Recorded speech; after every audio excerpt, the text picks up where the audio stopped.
Good morning. Today is Monday, July 5th, the 25th of Tammuz. Today is, I believe it's a Independence Day Nidche. Is that what you'd call it? Oh yeah. You say a quarter Hallel. So anyways, we're You know Hallel yesterday? So today is the legal holiday associated with the July 4th. And of course, as Jews in America, we owe a great and very deep debt of gratitude to all of the blessings that the United States of America have provided for, well, I'd say all of humanity, but as Jews, we can be very grateful for the many blessings and opportunities that America has provided for the Jewish people. It probably can be said, notwithstanding all of the insanity going on in the world, and there's no denying it, that the last 70, maybe you'll tell me it's 60 years, there probably has never really been a much better time for the Jewish people anywhere. There have been golden ages for Jews in different countries, but I think we have a lot to be grateful for. We have to be grateful for America's support of Israel and religious freedom and the opportunity that many Jews have succeeded, and many other Jews who maybe haven't found success have some of the securities provided both by whatever the U.S. policy is, but also by Jewish affluence. We have the ability to look after those that are in need. And so all of those things are blessings that we can't take for granted. And we have to be grateful to America and to the Almighty who created it. And let's pray, Av Weiter, Hashem should bless America and the Jewish people and the world over to be able to continue to enjoy those blessings of prosperity, safety, freedom. And so let's dedicate today's learning. In England, they say Baruch Shapatrani. That's kind of So we are going to revisit once again our very favorite topic of shoes. However, today it's going to be a little bit less in the context of the laws of Shabbos and Talmudic, or not Talmud, Mishnah era footwear style, which again, that was our discussion on Friday about shoes with nails, and there are certain kinds of nails that were for design that would be permissible to wear, and there were kinds of shoes that had other functions, but the kind of shoe that the Mishnah mentions was specifically a shoe that had nails holding it together. It made a certain kind of sound when you walked. It had a certain imprint in the sand, and that was the kind of shoe that the rabbis outlawed wearing on Shabbos due to the traumatic events that we discussed a week ago on Sunday. Today we're going to move on to another shoe-related matter, and so let's share the screen and jump right in. Here we go. Well, okay, I'll just give you the last conversation that we had. We had a question of if a person has an injury on their foot and they're walking with a single shoe, which foot has, it's a little bit of anyways, which foot has you have one foot with an injury and one foot without, which foot has the shoe? That's essentially the question the Gemara asked on Friday. And there's two opinions. Either you'll say, listen, which foot has the shoe? Obviously, you're going to protect the injury from becoming aggravated. That's one way of looking at it. Because generally, shoes are to prevent pain. But there's another philosophy about shoe wearing, which is that it provides comfort. And maybe if you've got an injury on your foot, a shoe would create or put undue pressure on the injury, and therefore you might want to leave that injury exposed. Ultimately, we said that when it comes to injuries, there are probably different kinds of injuries. Certain types of injuries that you want to have exposed to the air, others that you want to have protected. But that was how the Gemara discussed this matter of a single shoe. Excuse me. The Gemara then commented an interesting story about Rabbi Yochanan. Rabbi Yochanan asked his attendant for a shoe, and he handed him the right shoe. And Rabbi Yochanan made an interesting comment that the Gemara is going to analyze a little bit, and that's going to lead us onto the discussion of how to put on shoes, right first, left first, something in the middle. So let me just read this for you. Rabbi Yochanan Sarva Lahad Rav Huna. Rabbi Yochanan agrees with the position of Rav Huna. Rav Huna is the one who said that you wear the shoe on the injured foot, and it's to prevent pain. So the Gemara says, Rabbi Yochanan agrees with Rav Huna that shoes are for pain. How so? The Amar de Rabbi Yochanan and Rav Shemin bar Abba. Rabbi Yochanan had a an attendant who apparently was also a Talmud Chacham and probably a student of his, named Shemen ben Abba. Let's do this. Rav Shimon bar Abba, sometimes called Shemen apparently, studied with Chanina ben Chama, was admired Rabbi Yochanan as a person worthy of ordination. He moved to Damascus, but was convinced to move back to Eretz Yisrael. Okay, so apparently, at a certain point, Rabbi Yochanan is being served by Shemen bar Abba, and he says, "Have li misane, pass me my shoe." And then Yoav lo yamin, he handed him his right shoe. Amar le, Rabbi Yochanan responds, "You've given me my right shoe. Asisoi maka, you're making it as if I have an injury on my foot." What does that mean? Because he handed the right shoe, there's some kind of injury on his foot. Particularly, he asked for his shoe. Here, I'm gonna mute all. There's a little bit of background static. Please unmute for questions and comments. So Rashi explains what the Gemara is saying. Rabbi Yochanan sevirale, the hanoyel sandolim noyel shel small tchila. Rabbi Yochanan is of the opinion, at this point, the Gemara understands that Rabbi Yochanan believes you must always put on your left shoe, and only afterwards your right shoe. I know you're going to ask me from conventional Jewish practice that is a little different. Agreed.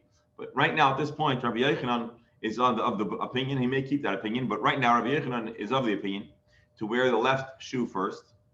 And he believed that if he was to put on his shoe incorrectly, so he's going to put on his right shoe first, he should not be able to put on his left shoe at all.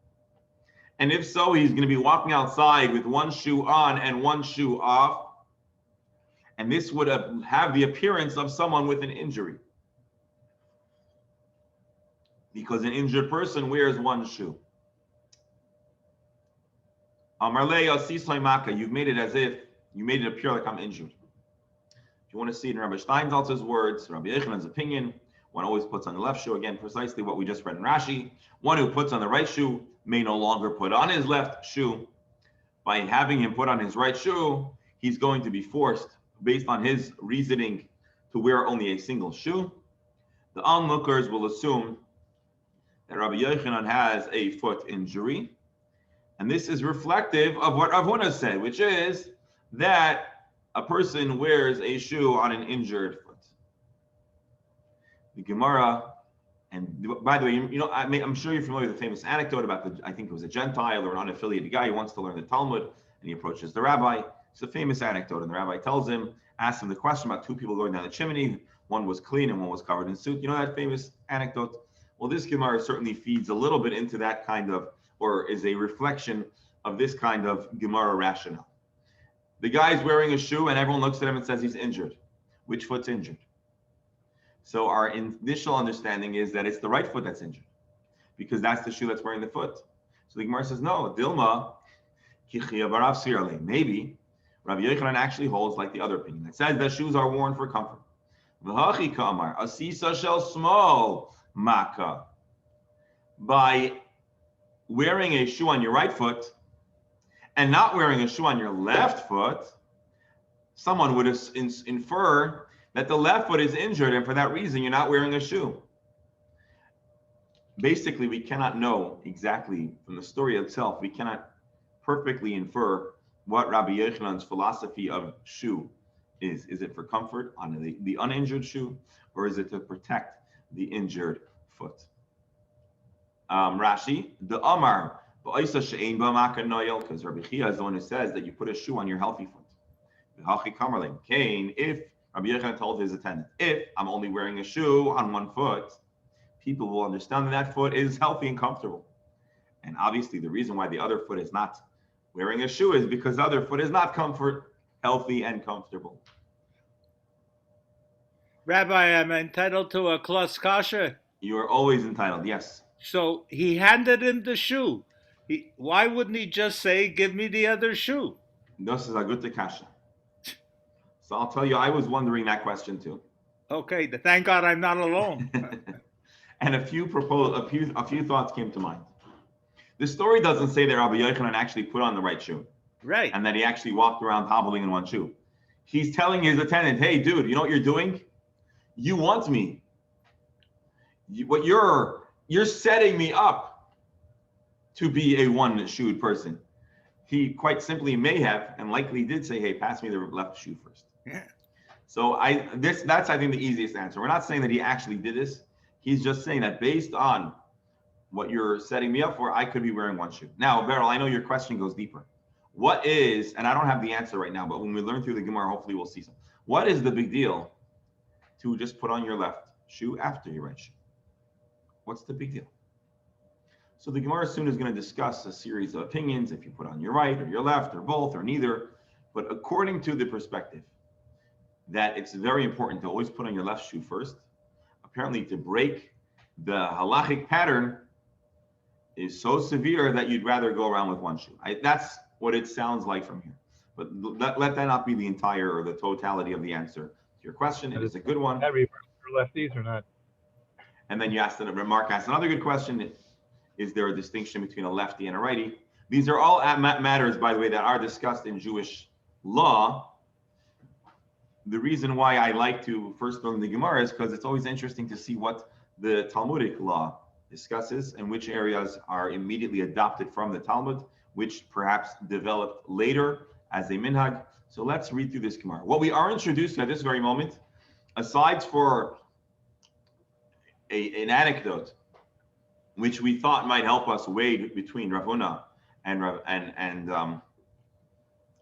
Chia by Rav's understanding of why you wear shoes, and ultimately that's inconclusive. We're now introduced to this very fascinating discussion of which item of clothing goes on first, which shoe. And as many of you certainly are aware of, this is a matter that is discussed and practiced to this day, although not quite as we have read right now. Yeah, Rabbi, before we do this, I'm just curious, do we have that rule about other parts of clothing? I would presume the socks automatically go like the shoes, but gloves or things like that, are people also careful? This too, we are going to witness and study about in the coming moments. Good question. There's going to be a brisa that's going to cover that topic. So let me defer to the brisa. Good question. Why is Rabbi Yochanan so concerned about putting on the left shoe first? Because he follows a reasoning, his opinion.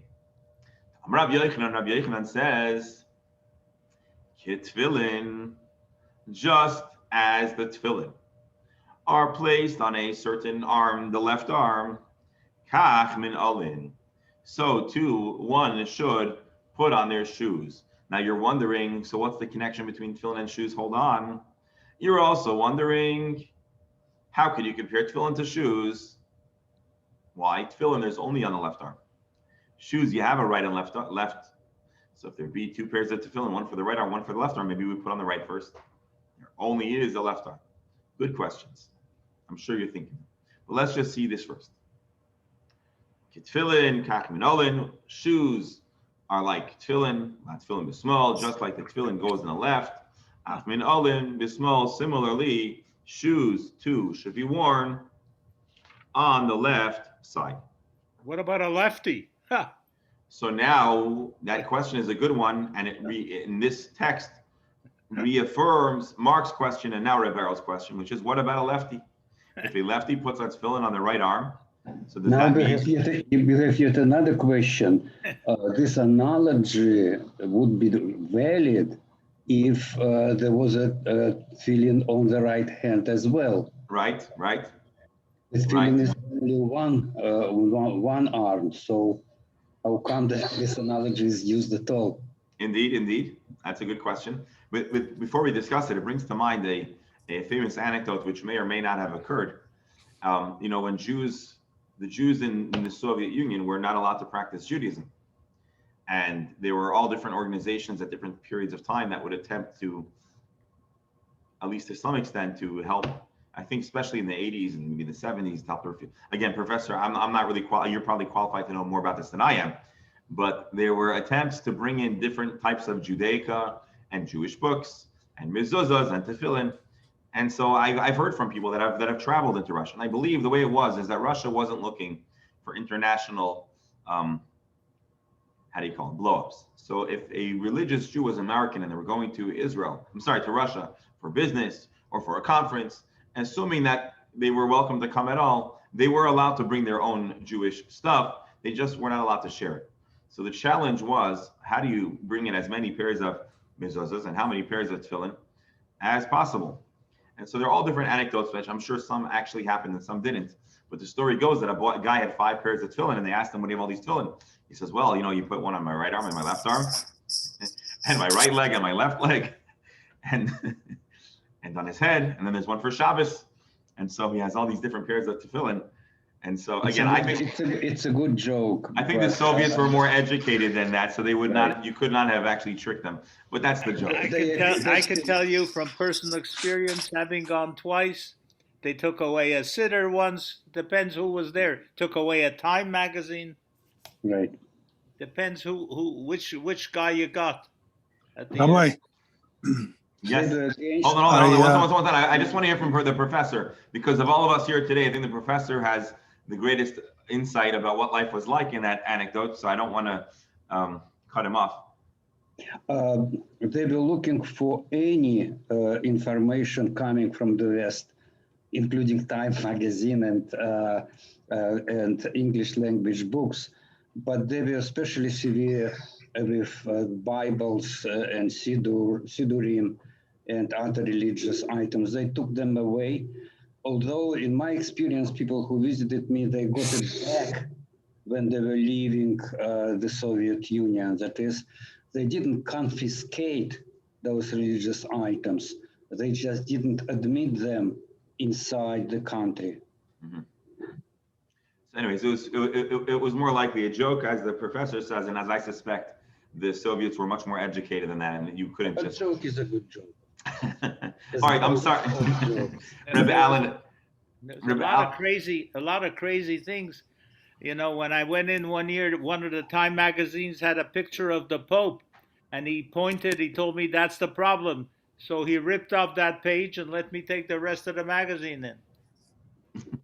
Now, Reb Beryl, what was your reason to go to Russia? Was it for business? Basically, to visit refuseniks. I have no reason other than that. So you were recruited to visit refuseniks? I wasn't recruited. I volunteered. So Reb Beryl, one day you're going to have to tell us some more. I know now is not the right forum, but I hope you'll give us some time, and we'll interview you. But the good news is that every refusenik I visited is now living in Israel. Every single one. Baruch Hashem. Do you maintain correspondence with any of the individuals with some of them? You see, Reb Beryl, I've had the privilege of knowing you for a long time, but I didn't know that part of your story. Fantastic. Thank you for sharing that, and thank you for doing that. We could all go to Israel and have a farbrengen. We certainly can. All right. Let's see some Rashis now. Again, we have some big questions open, which is, come on, tell me more about this comparison between tefillin and shoes. So let's see Rashi first. We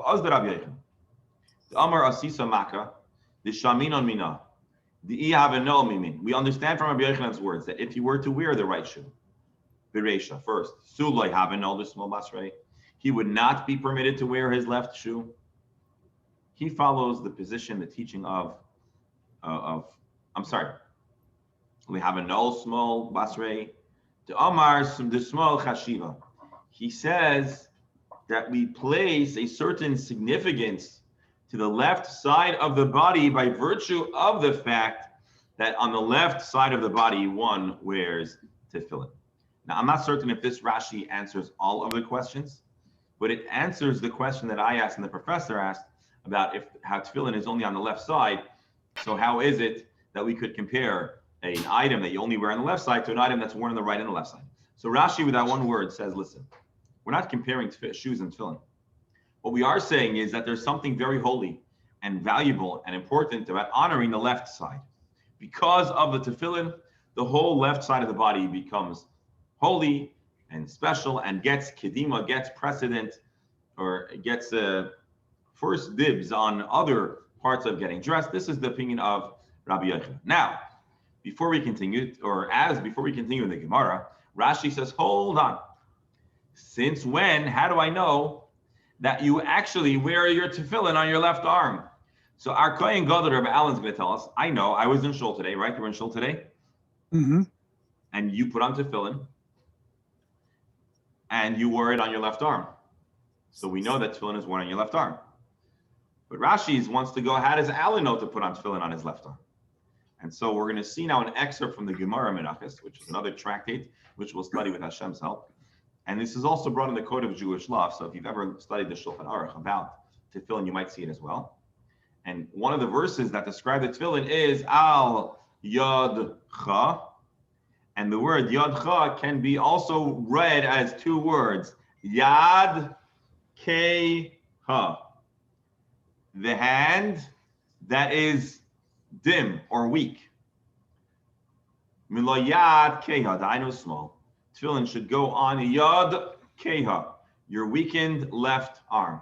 Shehu Keil the Inyan Tashmish, which for the average, or maybe I should say the majority of the populace, which are right-handed, the left hand is weaker for many functions. Of course, there are exceptions. You have some people that are truly ambidextrous. You have people maybe that build up their function of the left arm. But by default, the average right-handed person, their left hand is weaker. And so therefore, the word Yad Cha, Yad Keha, teaches us that the tefillin of a right-handed person goes in the left arm. Now, indeed, there's a big question. Anyone here a lefty? I mean, in their use of their hands? Oh, so Mark here is a left-handed individual. I don't know what's the appropriate politically correct way to refer to a left-handed person. To me, there's no difference between a right-handed person and a left-handed person besides for the way they wrap their tefillin. But Mark, let me ask you a question. Your tefillin, which arm does it go on? Right arm. Your right arm. Why is that? He's supposed to put it on the weaker arm with the. Yes, I was hoping you're going to say by your bar mitzvah, your father or your rebbe or whoever. Yeah, or I have my one son right-handed, one son left-handed. I'm sorry? I have my two sons, one's a righty, one's a lefty. Oh, okay. So Rabbi, there's a fantastic vort on that from my Rav Gottlieb from Or Sameach in Israel. You know it? Let's hear. He asks, why would you put it on the weaker arm? You would think you want to put it on your right arm and strength. And he says, the vort is that we are all not only partners with Hashem, but we're the weaker partner. Oh, so beautiful. I thought it would be to convert the Yetzer Hara. That is a very accurate and substantiated explanation as well. Again, why the left side? Because the heart is on the left. And the heart represents, at the very least symbolically, if not more than that, the emotions of a person. And generally speaking, our mind can be a little more altruistic and non-partial, and the emotions tend to be our feelings, which are not always entirely altruistic. They aren't always entirely selfless. As a matter of fact, emotions aren't meant to be selfless. Emotions are how we feel. So when an emotion is about how you feel, that's emotions doing the right thing. However, sometimes our emotions can get the better of us. And when we can act out of emotion, we aren't always acting in the way that brings the great. It's not always our finest hour when we act out our emotions without allowing the brain to give an opinion as well. And so tefillin is symbolic of the attempt that a human being has to synthesize and at least give the mind a voice before acting. And sometimes that saves us from getting into trouble. Professor, you're muted, but it sounds like you want to say something, and I'd love to hear what you're still muted.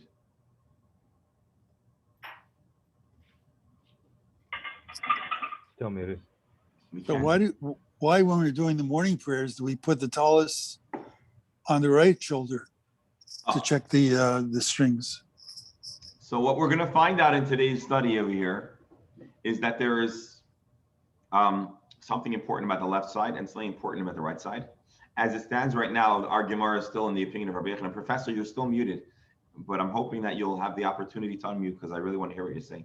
Oh, my wife was born a lefty, so they tied her left arm with the towel so that she wasn't able to use it. And, eventually made her into a righty. And this is a common approach. They eliminated that issue completely by making left-handed people into right-handed people. And serious effort in doing so. When I came to this country and started teaching, I was surprised to see how many people, how many students had their pencils and pens in their left hands. It was not comparable to the Soviet Union at all. Almost nobody was able to keep his or her left hand as a dominant hand. Congratulations, Mark, that you weren't born there. Conversion therapy. Yeah, but they did that to my uncle, my father's brother. He was born a lefty, and I guess in the 20s and 30s they did the same thing. Even in the U.S., they did something to him, so he had to use his right hand. It kind of got him all messed up, I think. Very, very interesting. You see, any page on the Gemara can be a beautiful springboard to such a rich discussion. So why do we wear tefillin again on the left side? Because it's the weak side. And for Mark, for example, and others that are left-handed and remain left-handed, they would wear tefillin on their right arm. And Professor, it's very interesting. And I'm curious, not for now, but I'm curious to see how that may have affected halachic.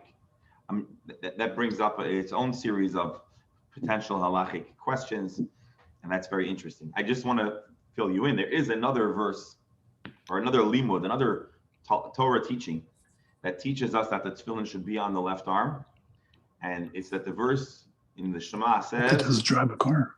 Ukshartam. It says, Ukshartam li'aisal yadecha v'ha'ila tavis b'necha uchsaftam al mezuzos beisecha al v'yisharecha. Two verses. The first verse talks about the tefillin. It says, Ukshartam, you shall tie the tefillin, li'aisal yadecha. And then it says, Uchsaftam al mezuzos beisecha, you shall write the mezuzah. And so there is a limud that says, we compare the Ukshartam, the tying, to the Uchsaftam, to the writing. Just as the average human being, or again, I don't know if the right word is average or majority. Majority of, just like the majority of human beings are right-handed and therefore write with their right hand. They W-R-I-T with their R-I-G-H-T hand. Therefore, they should be tying with the right hand too. Now, if your tefillin is on your left arm, which hand ties? Which hand affixes the tefillin? Your right hand. There might be and both are brought, and maybe the reason why the limud here is about the weak hand is precisely for Mark's reason, because what do you do with the lefty? Again, I know I'm teasing a big topic, and we're not now is not the space, so we're not going to go beyond the scope of our Gemara, but just to point out again that there's an importance of the left side, and once your left side is wearing tefillin, that adds a kedusha and a sense of priority to the left side. Iber als, overall, and therefore, according to Rabbi Yochanan, the left shoe gets the first pair of tefillin. Let's continue.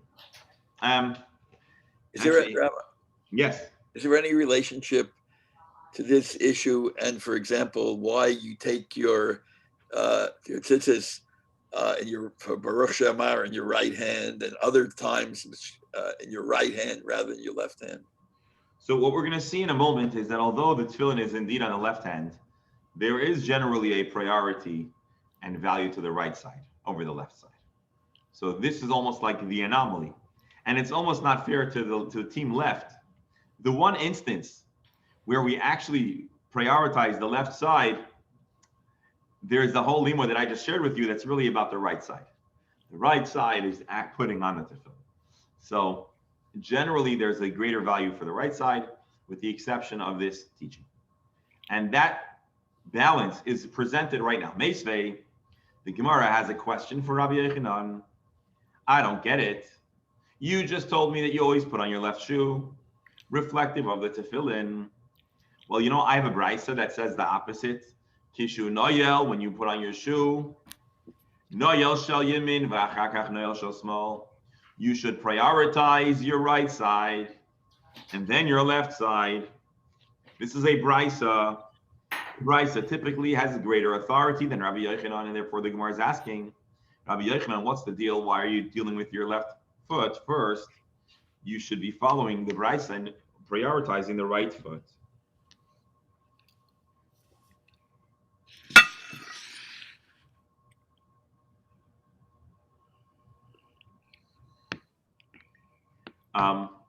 So that's the question.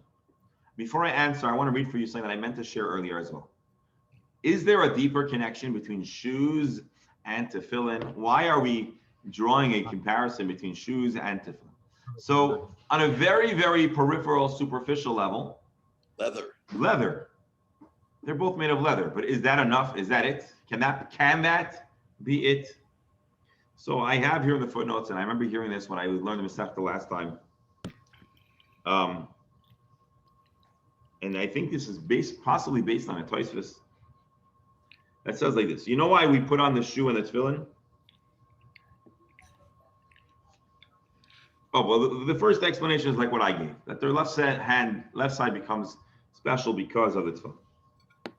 Rabbi Kiva Eger brings from another sefer that, when Avram Avinu won the battle against the 5 kings when Avram Avinu won a battle against the 4 kings who had vanquished the 5 kings. So he's met up by Melchizedek, the Kohen Kel Elyon. He meets Melchizedek, which according to the Rashi and the common understanding, this is Shem. And Shem had the role of the Kohen prior to the Kahuna going to the Jewish people with the Matan Torah. And Avram Avinu had the right to take a lot of stuff, a lot of spoils from that battle. And he makes an oath that he's not going to take michut v'ad sruch na'al. He's not going to take even a band, a string, or a shoelace. Avram Avinu didn't want to take anything from the spoils of war. If I recall from where Rashi, who quotes this Medrash, or actually Gemara, I think. Yeah, it's a Gemara. That Avram Avinu, no, this is a Medrash. Avram Avinu says, I don't want anybody to say that I became rich in any way aside for Hashem's bracha. And so therefore he rejects any of this stuff. And the Gemara says that because Avram Avinu did not take anything from the spoils, he only allowed his allies who fought alongside him to take some spoils, but he wouldn't take for himself or his family. The Gemara says Avram Avinu was merited to have 2 special mitzvot. And those 2 mitzvot are chut, shel, ch6, the blue string that's in the ch6 in the time where ch6 was prevalent. And those that are proponents of wearing ch6 in the modern era, they'll tell me that in the modern day we can also wear ch6. And the ritzua, the strap of the tefillin. Being that the mitzvah of tefillin is related to a verse that refers to a shoelace, therefore there is some broader connection and correlation between the shoe and the tefillin, which is just like you put on, according to this opinion, just as you put on the tefillin on the left arm, you should start with putting the shoe on the left side. And the Levush who quotes this says,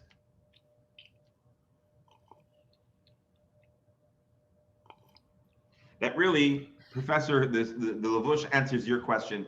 I don't know if you're going to like it, but when you put on your tefillin, you start off with the left, and then you shift to the right, not all the way to the right, to the middle. You go from the hand to the head. The head on a healthy body is usually towards the right of the left arm.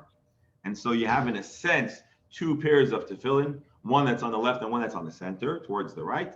And similarly in the shoe, you have on the left and then the right. Again, I'm not sure if you're going to like that, Professor, but I wanted to share with you just so that you'd have that for the file. Then the Yerushalmi says,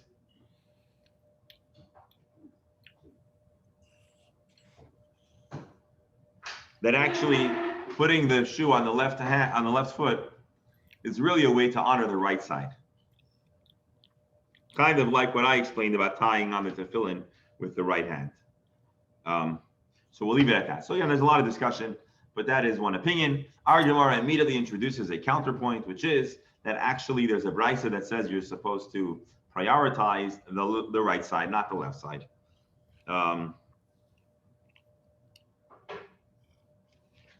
And that actually probably sounds a little more familiar, right?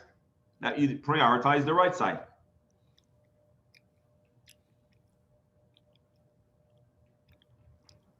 Let's see the Gemara. Okay. So the Gemara says, Rabbi Yosef now comments.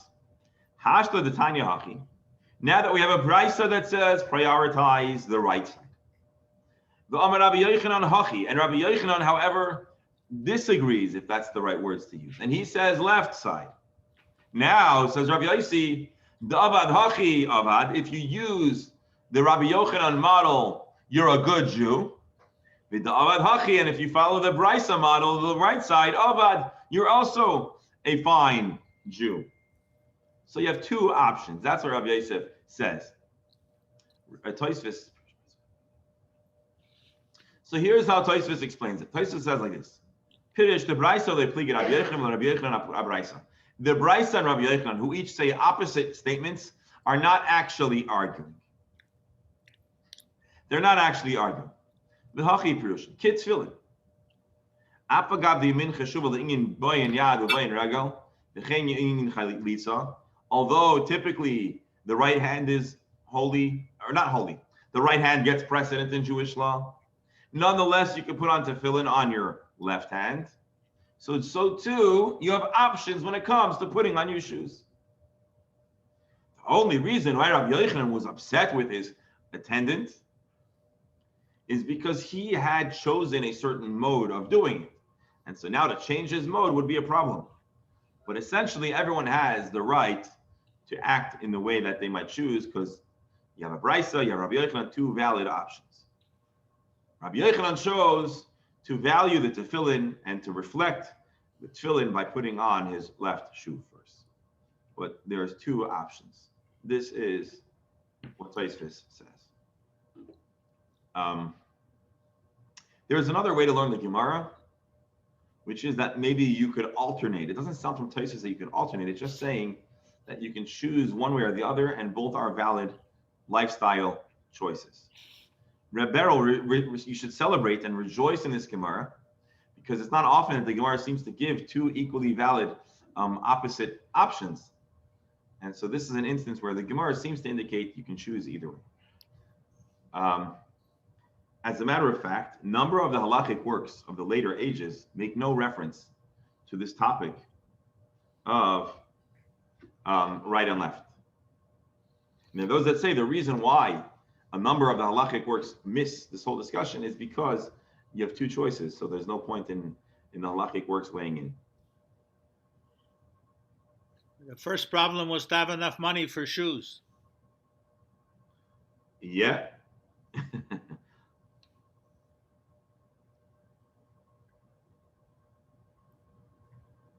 My grandfather used to, they were stuck in Turkey for 10 years and they were farming. And he said in a good year, you had special shoes for Shabbos. In a bad year, you had to wear the Vachadika shoes on Shabbos. You see? So as discussed, halavai you'd have shoes. That was the first issue. Shkoyach. All right. Amar li Abaya. Abaya has a different take. Or not necessarily a different take, but Abaya says you might understand this differently. Rabbi Yosef makes it sound like Rabbi Yochanan knew about the Brisa, and he was there to give another option. That's what it sounds like from Rabbi Yosef. Amar li Abaya. Abaya says, Rabbi Yosef, I'm not sure if you understood this correctly. And by the way, we've been studying Gemara now, Kenai Nahara, for a nice little while, and we've had the privilege of studying an entire Masechta and a serious amount of a second Masechta. You may have noticed there was a lot of exchange between Rabbi Yosef and Abaya. And Rabbi Abaya, although he was a student of Rabbi Yosef, there's plenty of dissent, plenty of disagreement, a lot of pushback between Abaya and Rabbi Yosef, and this Gemara is no exception. Amar li Abaya responds, I understand this maybe, possibly, in a different light. Dilma, maybe Rabbi Yochanan Hamas Nisan like have a Shemei. Maybe Rabbi Yochanan was never made aware of the brisa. Maybe had he saw a brisa, he would have changed his mind and said, folks, only put your shoe on the right first. But it is also possible that he was aware of this brisa. So because Savar ein halacha kaisa Mishnah, and maybe for whatever reason he rejected this teaching. So Abaye says, I'm not certain that you have two choices. You may have only one option or another option. Either maybe Rabbi Yochanan would have changed his mind, or maybe he would have rejected the Mishnah. And so it's another way of understanding this whole dialogue.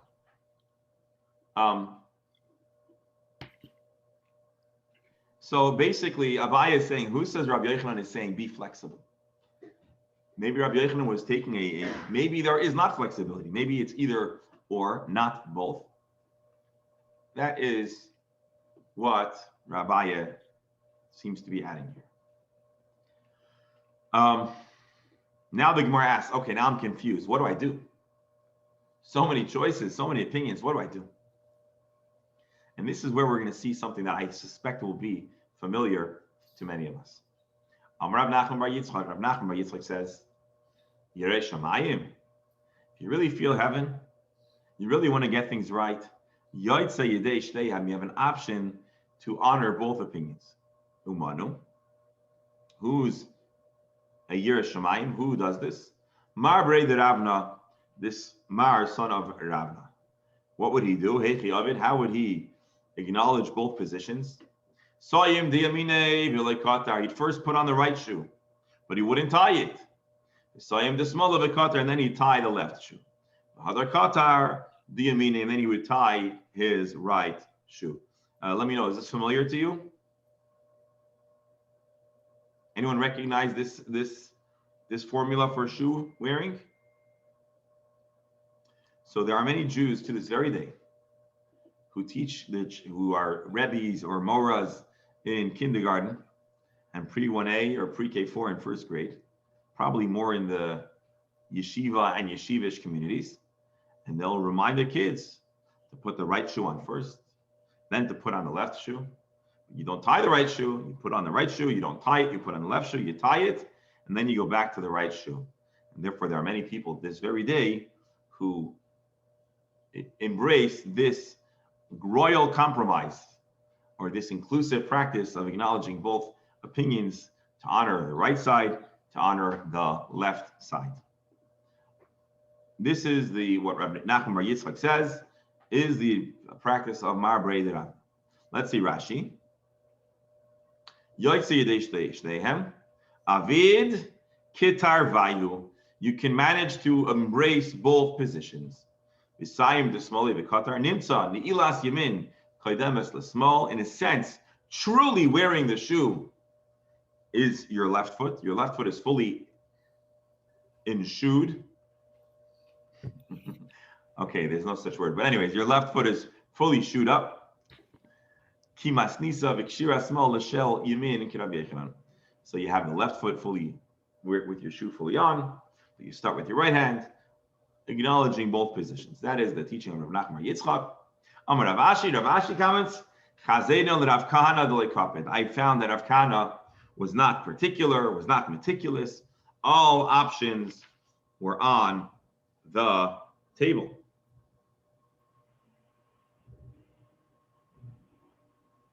Rabbi? Yes. I actually do it. I'm not sure why. I started to think about it. I put on my left shoe and then my right shoe, and then I tie my left shoe and tie my right shoe. And if I don't do it that way, I feel it's wrong. But I just started to analyze it, and I think whether I was taught that way or not, when an adult ties the shoes of a child, when a right-handed adult for sure ties the shoes of a child, they tie the left foot first because that makes the most sense. They don't have to cross over. It's the most comfortable. And then so it's possible that I didn't learn that, for example, in this preschool cheder that I actually went to, but from my parents who tied my shoes before I knew how to tie them. Just a thought that I had. Very interesting. Very, very interesting. Now I want to find the sources here.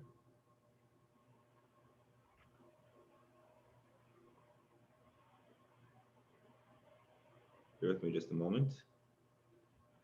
Isn't the overriding message here that there's a Jewish way to do everything? Yes, there's a famous anecdote. I don't recall with who, with one of the great, Gentile individuals who was curious about Judaism, and he got his hands on a code of Jewish law, and he was extremely, again, I don't remember who, so obviously the who helps the story along, was extremely impressed at the fact that Judaism has a comment on every part of living. And so I think, Beryl, what you're saying is sometimes it's not even the specific practice. For example, our Gemara provides multiple options, but it's that we do life with precision and intention. And Judaism gives meaning to mundane facets of human living.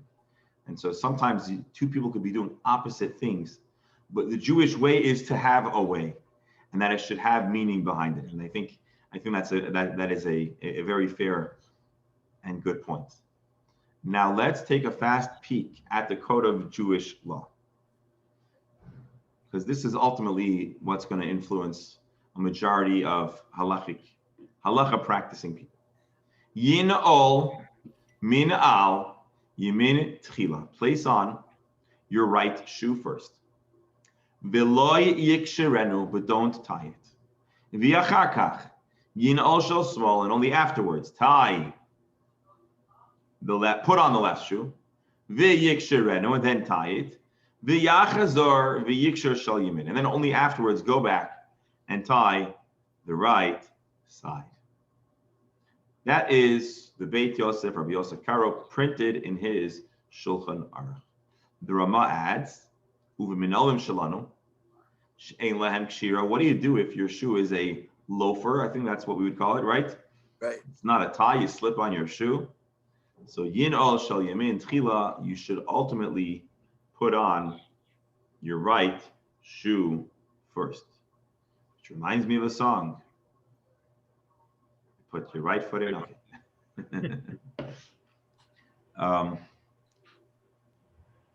So Pokey, there. Pokey. Yeah. So there you have it. The Beis Yosef says you to follow exactly this practice of the Gemara, and the Rama says, in Christendom, we don't always have shoelaces on our shoes. We have loafers. So he says then you'd have to put on your right shoe first. And he quotes a Tosfos in our Masechta. So hopefully we'll have an opportunity to find that Tosfos in the course of our study. But would that hold for your socks? Do we worry about that? So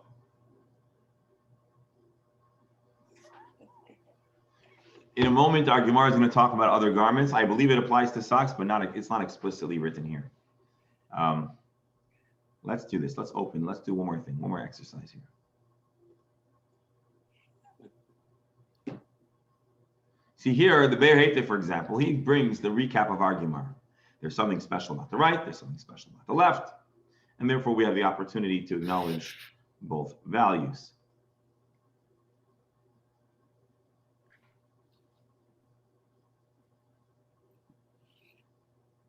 Interesting. So the Gra says, how is it that ultimately when we have to choose one shoe or the other, we choose the right shoe? So the Gra says, ultimately the Iker Halacha follows the Brisa. And the Brisa says you follow the right side. This whole formula is nice when you can, but ultimately the Halacha, as the Gra puts it, it's the right side. The Magen Avram points out something our Gemara is about to tell us. If you're bathing or putting on moisturizer, okay, now here it's not moisturizer. They used to rub oil on their skin. Yamin tchila, do the right hand first. But if you're washing your entire body, it's again, we're going to see this in the Gemara in a moment. Rosh Techila, you do your head first. Anyways, not every commentary, not every post brings this whole halacha, and likely, as I said, because there's options. What's special about the right side? Beyond, we're going to see this in the Gemara again, but in case we don't get to it, he quotes from our Gemara, Hayamin Chashav Tamid. The right side is always considered the more priority or the more prestigious side in a right-handed person. However, when it comes to tying it to kshira, we do tying with on the left side. What tying is that? That's tefillin. And so here, the Mishnah Brura quotes the commentaries and the perspective of our Gemara and says very simply, according to what we said, according to the Tosfos that says that really the right side takes precedent. So you put on the right shoe first. But kshira, tying in particular, there is a deep association to the tefillin that's on the left side. In the department of tying, we find the Torah prioritizing the left side in the context of the tefillin. Apolois shel levet. In sarich lahaktim small kshira. Okay, hold on. He's talking here about something that's akin to socks. Not exactly socks. These sound like slippers or something. Apolois. He says that you don't have to do the left side. It's only shoes. And then he says like this: Iter yad, a lefty, a left-handed individual. Shemaniach tefillin biyamin shel kol adam yaktim yamin gam l'kshira. A person who wears tefillin on the opposite arm or on their weaker arm. A person that wears tefillin on their right hand, like our dear Mark and other lefties, well, then you would swap in this regards and also tie your left, you'd put on your left shoe and then tie your right shoe. Let's read it one more time, make sure I got that right. Iter yad shemaniach tefillin biyamin shel kol adam yaktim yamin gam l'kshira. This leaves us in limbo. For sure, that's very interesting. He says, being that tying is associated with the tying of the tefillin, you should tie your shoe, your right side first. What I don't know yet from the words of the Mishnah Brura is, do you put on your left shoe first? Mark, do you put on your left shoe first? Right shoe. So you put on your right shoe first. The right shoe, left shoe. Well, in that case, just buckle you pull the strap on the left and do the strap on the right. So you follow the mainstream majority. I guess it just happened that way, I just don't remember. Well, I'll tell you this: when you were in preschool and they were teaching you how to put on your shoes, it's likely that your left-handedness and right-handedness was not a big issue. It's never really a big issue until you start writing. So when a kid's learning to tie their shoes, it's not necessarily clear if they're right-handed or left-handed. So it makes sense that you would have been trained to do it like everyone is doing it. Exactly. But this is an interesting. All right, let's see the last little section of the Mishnah Brura. V'gam im nizdamen loy shel small. This is talking about an average person. Even if he has the left shoe first, yamtin ad she'yivenu loy shel yamin. He should wait till he has his right shoe. Ushu reiches v'sach yamin tchila. All right. Anyways, let's jump into the Gemara just for a moment because we got a little bit ahead of ourselves. I wanted to see the Shulchan Aruch, but the Gemara is going to continue talking about stuff.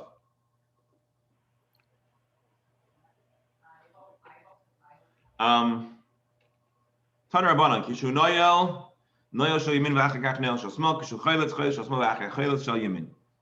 And I'm sorry, I realized I never put the two side by side like you've been requesting. I apologize for that.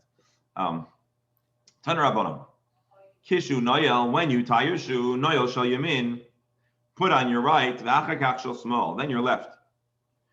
Kishu Chayletz, when you remove your footwear, Chayletz shel Smol, first take off your left. V'achar kach chayletz shel yamin. And Rashi points out, Zehu kvoidai shel yamin. This is how you'll honor the right side by always being the first one on and the last one off. In today's day and age, I don't know if being the last one off is a covet. It'll be like when you fly in a plane, right?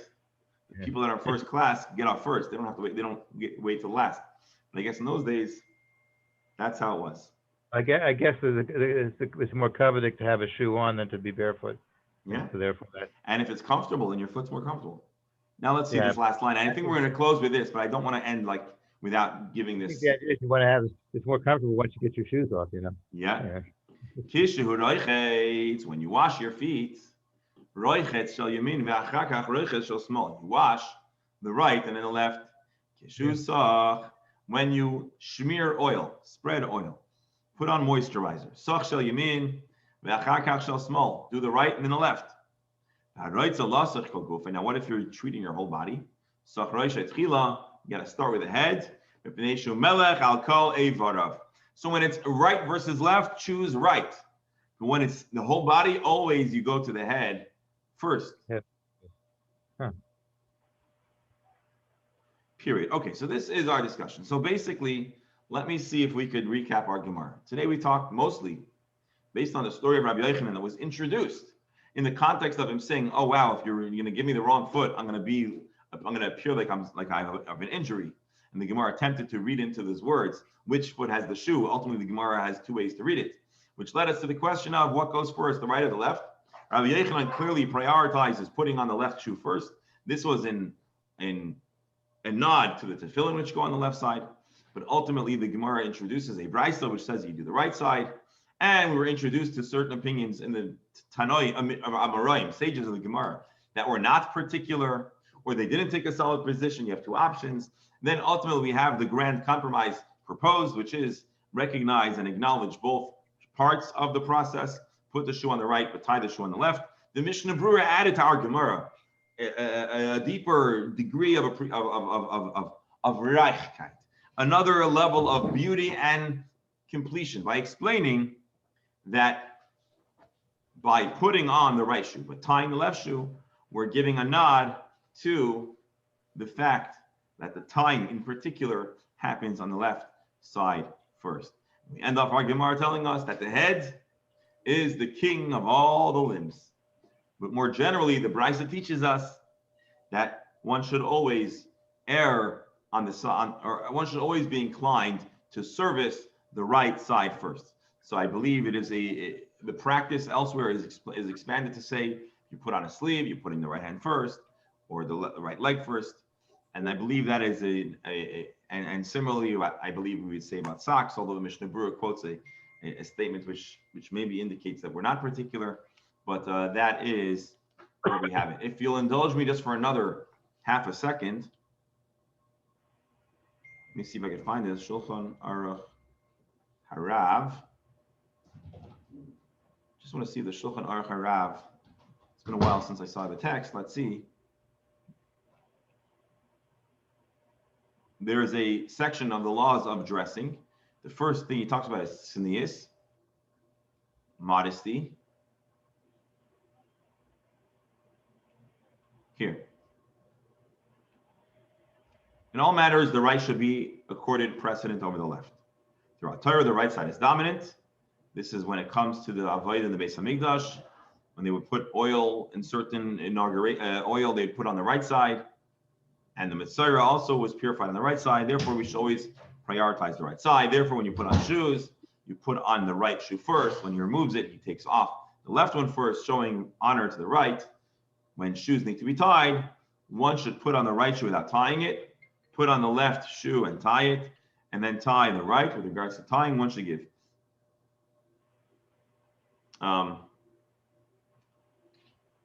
the precedent to the left, because the Torah granted the left prominence with regards to tying of the tefillin. And so the Mishnah Brura quotes this too. The Baal Tanya is quoting, I guess they're quoting a common source, that you should tie the left side first. I mean, ultimately they're quoting the Gemara. I need this exact little explanation. Here's the answer to my question coming When the shoes do not require tying, put on the right side. Similar person puts on shirt, other garments, the right should go first. Trousers, socks, the right foot goes first. Though if any of the garments require tying, the left side should be tied first. Likewise, washing, anointing, bathing, right side first. So there you have an elaboration that's in the Shulchan Aruch Harav that really encompasses all of the garments that we wear. And my dear friends, this concludes today's Gemara session. I want to thank you all. I hope you had a meaningful July 4th, and I hope today you'll have a meaningful July 4th Nidche. Again, we should only celebrate good news and happy news for all of Klal Yisrael and for the whole world. And hope to see you all tomorrow, same time, same place, same link. Shomer Chumash. Chumash in just a moment. We'll end this link and we'll start the next. Thank you. Shikoyach. Thank you, everyone, for adding so much richness and perspective to the Gemara, as always. I have to get up a half hour earlier to put stuff on the proper way now. By the way, the shoes go on after the socks, Reb Beryl. Just one. We couldn't. Well, for sure, you have to hide the holes in the socks. Based on a deep reading of the text of the Shulchan Aruch, I think we can concur that the socks go on first. Zeig is in. Have a good day.